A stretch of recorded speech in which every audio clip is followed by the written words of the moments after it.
Всем привет! И сегодня мы будем с вами печь. Это необычный торт, это торт Рафаэлло. Это самый любимый торт в моей семье. Начинаем мы, как всегда, с обычного бисквита.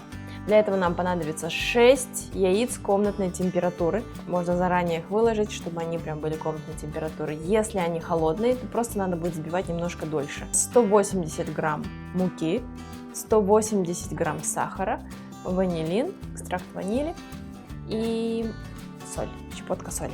Первое, что нам надо сделать, это отделить белки от желтков. Отделяем белки от желтков.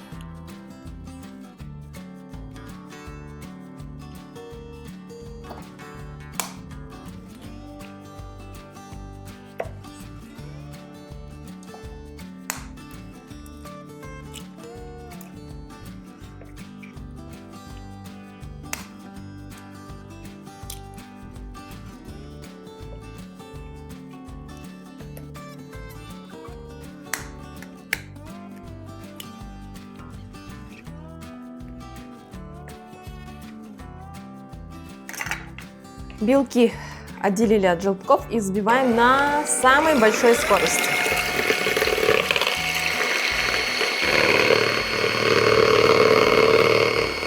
Взбиваем до густой пены. Только пена уже у нас загустела, мы начинаем потихоньку добавлять сахар. Сразу не все, прям понемножку.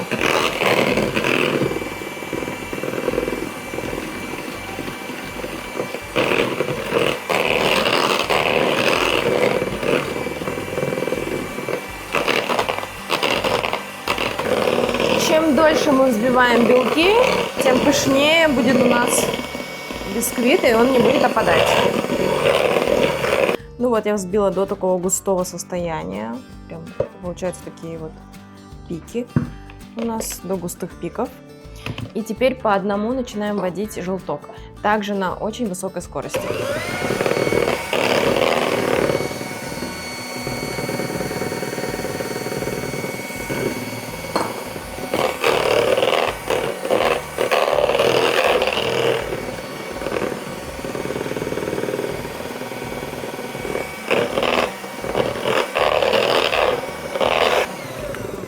Последний желток я ввела, добавляю щепотку соли и взбиваю хорошенечко. И также добавляю экстракт ванили, у меня жидкий, можно добавлять в сухом виде, 1 пакетик. У меня тут, как всегда, пару капелек, все на глаз. Получается такая консистенция, такая кремовая, достаточно густая.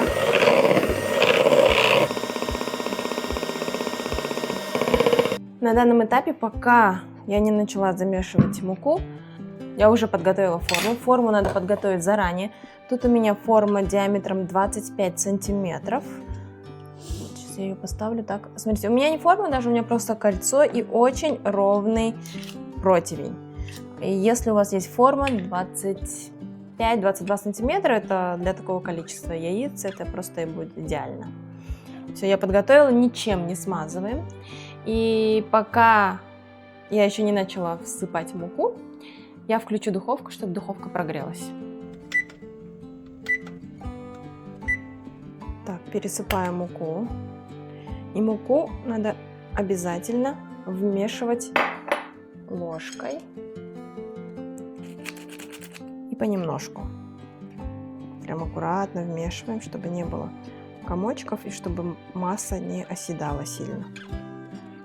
Только часть вмешалась, сразу еще часть насыпаю. Тесто должно быть прям воздушным, тогда бисквит получится хороший. И вмешиваем последнюю муку. Аккуратно перемешиваем, чтобы тесто не опадало. Тесто замешала, бисквитное тесто не любит ждать, поэтому сразу переливаем форму и ставим в духовку.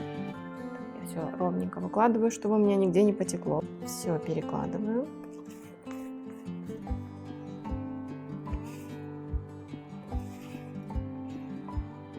Теперь берем деревянную шпажку и, начиная от середины, делаем вот такую вот спиральку. Это для того, чтобы наше тесто распределилось ровно по форме и в обратную сторону. Отправляем в духовку на 25 минут при 170 градусах по Цельсию.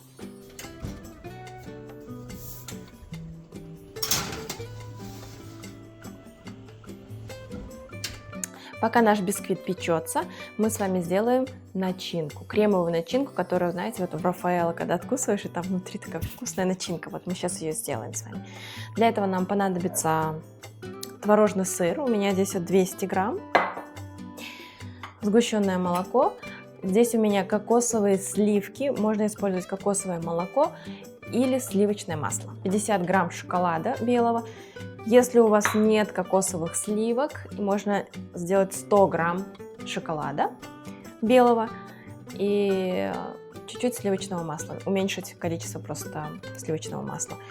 50 грамм кокосовой стружки, и здесь у меня 150 грамм миндаля обжаренного, я его слегка поджарила на сковородке, чтобы он был такой хрустящий. Миндаль я поделю на две части. Во второй части это у нас будет хрустящий слой, который мы приготовим следующим, после того, как мы приготовим начинку. Для начала нам нужно будет этот миндаль измельчить.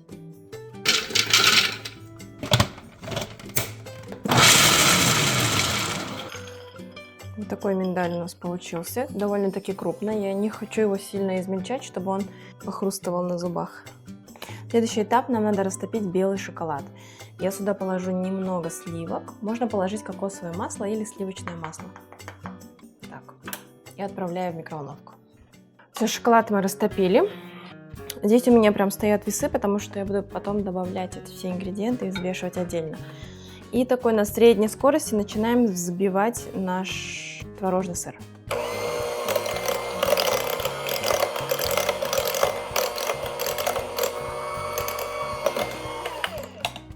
Чуть-чуть буквально взбили, сюда же отправляем шоколад растопленный.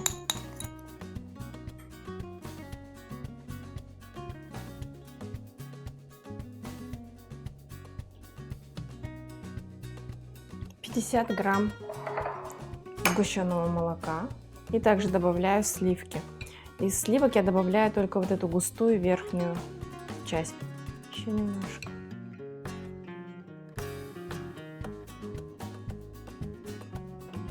И все это хорошо взбиваю на маленькой скорости. Обязательно попробуйте эту массу. Если она у вас не сладкая, как у меня получилась не очень сладкая.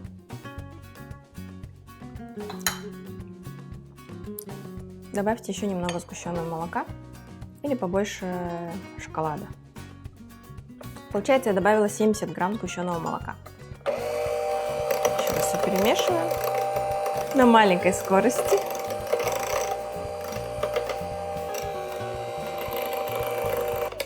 В этот раз мне пришлось добавить немного сгущенного молока, потому что когда я готовлю обычно, я беру творожный сыр собственного приготовления. А в этот раз я сделала творожный сыр покупной. Он немного соленый, поэтому добавить пришлось немножечко сгущенного молока. Сюда же мы отправляем... Так, сначала орешки положим. Мы не отправляем всю массу и отправим только половину где-то орехов.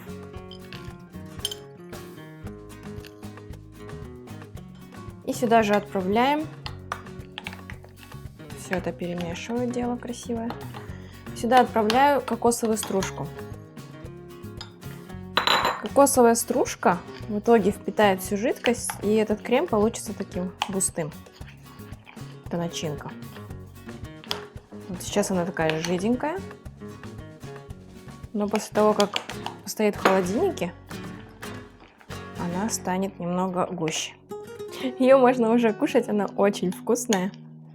И действительно похожа на то, что внутри Рафаэлло. Теперь накрою пищевой пленкой прям в контакт с начинкой и отправляю в холодильник. Накрываю все хорошо. И убираю в холодильник на несколько часов. Ну вот и все. У меня прошло 23 минуты в духовке, потом я оставила минут на 7 еще в закрытой духовке. Проверяем деревянной палочкой. Палочка должна быть сухая. Я хочу переложить на решетку, чтобы бисквит остывал.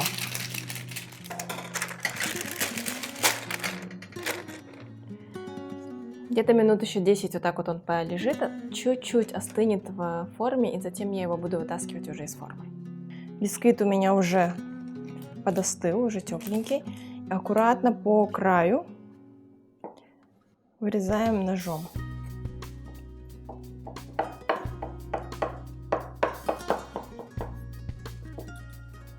Теперь чуть-чуть я форму раздвину.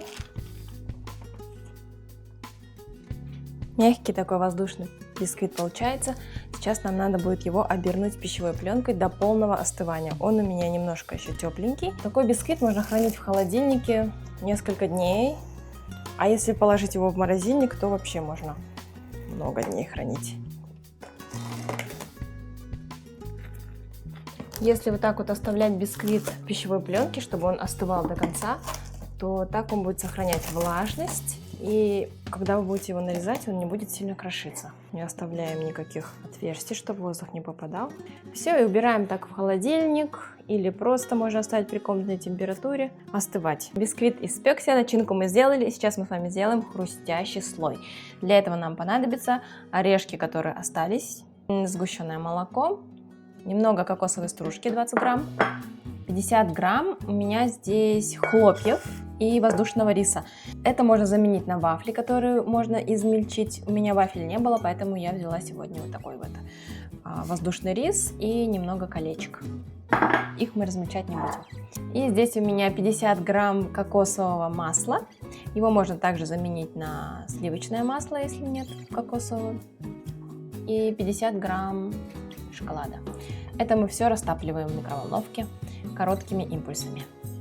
Все, вот шоколад растопили мы, кокосовое масло растопило. И осталось все просто замешать. 50 грамм этого. Вот сейчас я, кстати, посмотрю, сколько у меня получилось, осталось орехов. 93 грамма.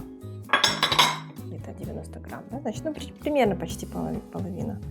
Тут у меня 20 грамм. Я все взвешивала.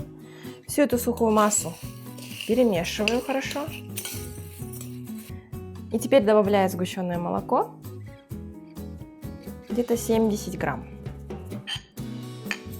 Вот сюда же 50 грамм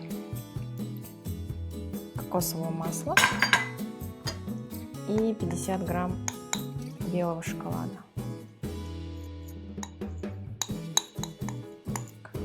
Все это сейчас я замешаю.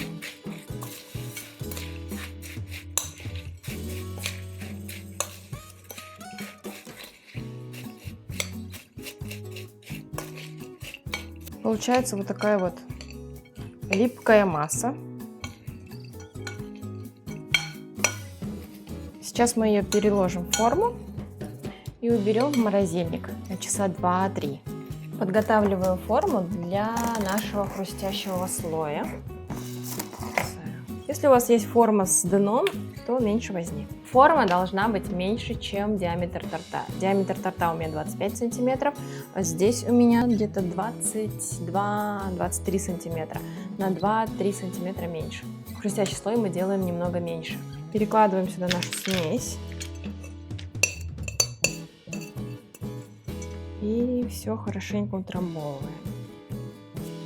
Накрываю пищевой пленкой сверху. Также я накладываю в контакт и еще слегка сверху придавливаю. Отправляем в морозилку на 2-3 часа, а еще лучше на ночь. Следующий у нас шаг. Нам надо приготовить крем для торта. Здесь у меня 300 грамм творожного сыра и 35% сливки. –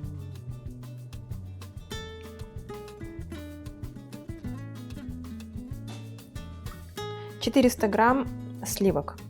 И здесь у меня получается 120 грамм сахарной пудры. И на средней скорости начинаю взбивать крем. Можете сделать чуть больше крема. Этого количества крема хватает ровно на торт, который мы будем печь. Крем уже у нас почти готов. Он должен быть вот таким вот. При взбивании уже остается след от миксера. Главное не перевзбить, чтобы сливки не начали превращаться в масло. Точное время взбивания я не могу сказать, потому что у всех разные будут сливки. Творожный сыр разной консистенции бывает. Один из факторов это то, что вы уже увидите рисунок, который у нас не пропадает. И он получается вот достаточно такой густой и не падает с ложки. Крем готов. Теперь приступаем к пропитке. Так как у нас торт Рафаэлло, и здесь у меня от сливок еще остается немножечко вода и немножко сливки кокосовые, я добавляю пару-тройку столовых ложек. Это не столовая ложка, у меня чуть-чуть меньше, получается где-то 2 полные столовые ложки. Туда же отправляю воду для пропитки наших коржей и сгущенное молоко.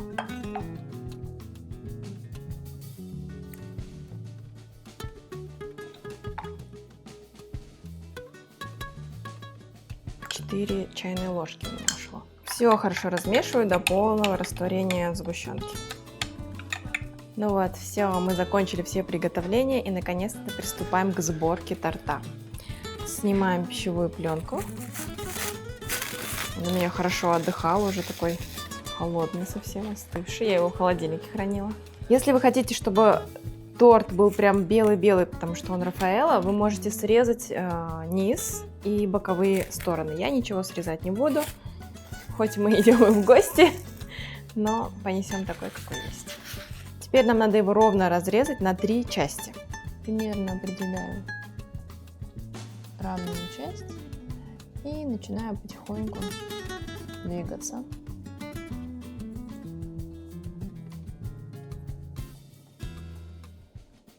Отлично. Следующий корж. Все, у нас получились вот такие вот 3 равных коржа. Просто послушайте, какой от них идет звук. Воздушный и влажный. Это наша начинка. Она уже очень загустела. И мы ее сейчас переложим в кондитерский мешок. Вот она у нас такая густая получилась. Еще раз помешаю. Перекладываю в кондитерский мешок, чтобы просто удобнее было работать. Можно вообще без него обойтись, без кондитерского мешка. И также перекладываю крем тоже в кондитерский мешок. На подставку обязательно чуть-чуть крема надо намазать, чтобы корж был стабильный, не скользил. Да. Наш первый. Проверили, не скользит, не убегает. И теперь начинаем его пропитывать нашей пропиткой, которую мы сделали до этого.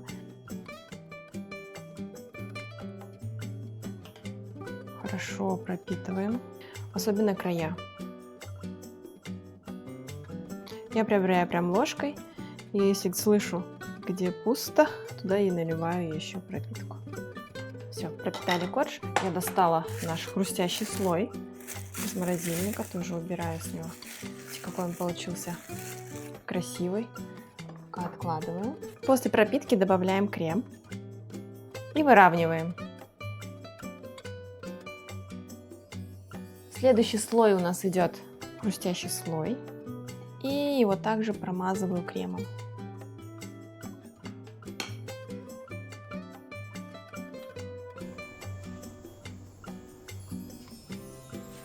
Хорошо промазали, все выровняли. Следующий слой у нас идет бисквита.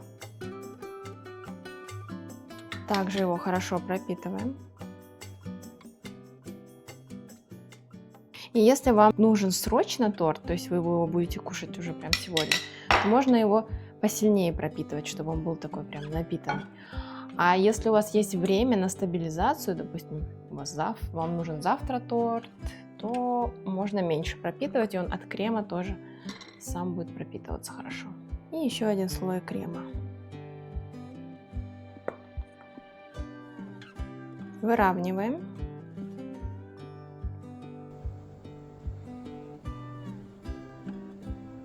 Тут мне понадобится еще крем. По краю делаем такой бортик из крема. И теперь пришла очередь нашей вкуснейшей начинки. Отрезаю побольше. Все, я отрезала ту, потому что она у меня вообще застряла все. Выкладываем всю начинку. Прям хорошим таким толстым слоем. Причем мы ее сейчас потом распределим. И распределяем начинку. Вообще у меня попался просто какой-то дурацкий кондитерский мешок, а с обычным кондитерским мешком она хорошо распределяется и хорошо выдавливается, эта начинка. У меня осталось немного начинки, я всегда делаю чуть-чуть побольше, потому что мои домашние потом любят кушать эту начинку с чем-нибудь, там, с печеньками, с кусочком хлебца какого-нибудь или хлеба даже. Это очень вкусная начинка получается. И завершающий последний слой, я его пропитываю таким образом, переворачиваю и с обратной стороны его пропитываю. Тортик мне нужен срочно, потому что мы сегодня идем в гости, поэтому я его хорошо пропитываю, прям очень много пропитки, чтобы он не был сухим. Переворачиваем, а аккуратно выкладываем. Вот и все, осталось только украсить и выровнять.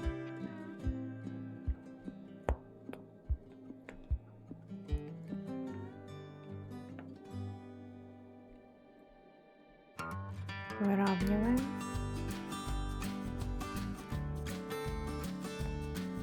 И обязательно выравниваем бока.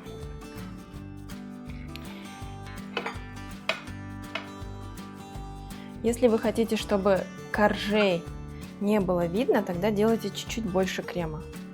Мне не принципиально, и я не очень люблю, когда много крема. Я все равно их потом все это закрою кокосовой стружкой, поэтому мне не принципиально, чтобы они были полностью закрытые. Так, я не буду прям супер выравнивать, потому что я все равно буду сейчас делать, посыпать все кокосовой стружкой. Для украшения я хочу смешать, у меня здесь есть миндальные лепестки и кокосовая стружка такая крупного помола, и также есть кокосовая стружка такого мелкого помола. И сами рафаэлки. Я сюда в миндальные лепестки добавляю просто кокосовую стружку крупного помола. Все это перемешиваю. Еще чуть-чуть добавим. И просто прилеплю на бортики.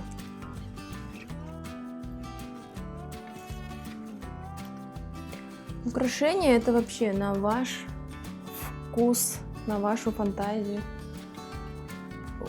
Я уверена, что у многих украшать получится даже лучше, чем у меня в 100 раз. Потому что это, как я уже говорила, не самое мое любимое дело.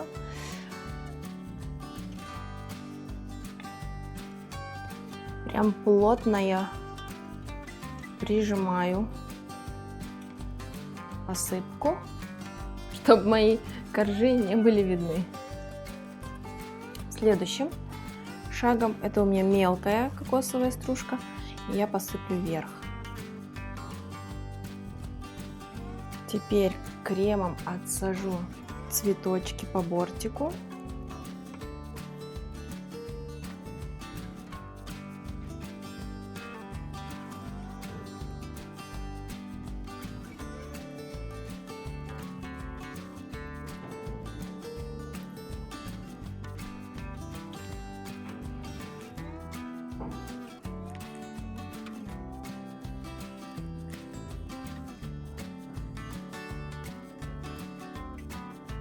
Здесь я еще чуть-чуть добавлю.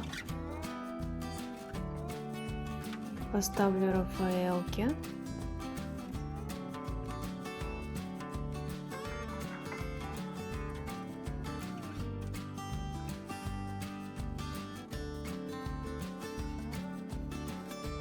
Две штучки не хватает, еще добавлю. Да, вот мне муж за кадром. Хорошо, Рафаэла много. Да, хорошо, а то бы не хватило.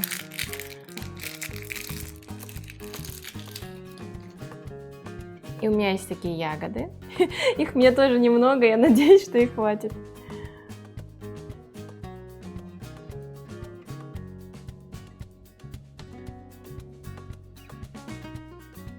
Боялась, что ягод мне тоже не хватит, но хватило все. Ну вот и все. Наш тортик, вкуснейший тортик готов, Рафаэлло. Сейчас я это все протру, уберу в холодильник на 2-3 часа, и мы поедем в гости кушать вкусный тортик. Всем спасибо за просмотр. Обязательно готовьте, это самый вкусный торт, который я когда-либо делала в жизни. Всем пока. Далик, на, торт! О, класс. Это для Грота покупали вы? Попробуй сначала.